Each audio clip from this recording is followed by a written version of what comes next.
अस्सलाम वालेकुम प्यारे बच्चों। आज हमने दुरुस्त इमला के हवाले से एक सरगर्मी करनी है। आप जानते हैं कि अगर हमारा इमला गलत होता है किसी लफ्ज़ का तो वो लफ्ज़ कुछ और मानी देता है और वो हमारी लिखाई बिल्कुल ख़राब हो जाती है, मानी भी गलत हो जाते हैं। तो आज आपने देखना है कि हम आम तौर पर क्या गलती करते हैं।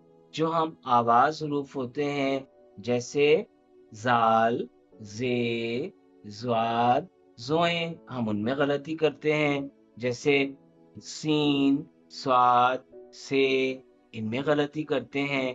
ते और तोय की गलती करते हैं और इसी तरह से स्वाद और सीन की और से की गलती करते हैं।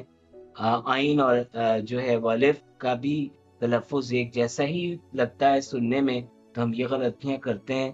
तो आज हमने देखना है कि हमें 2 इमला दी हुई हैं लफ्ज़ की, उनमें से कौन-सी इमला दुरुस्त है और हमने उसी इमला को उसके नीचे ख़त लगाना है और फिर अपनी तहरीर में उसको इस्तेमाल करना है। पहला जुमला है, अम्मी जान ने आज बहुत मज़ेदार खाना पकाया। अब मज़ेदार जो है वो ज़ोए से भी है और ज़े से भी है। अब आप बताएँ कौन-सा दुरुस्त है?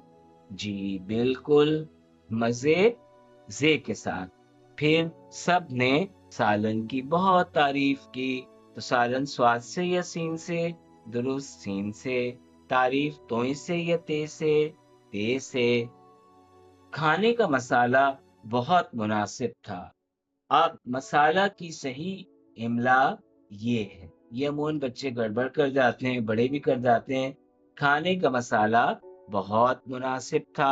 सब ने सैर होकर खाया।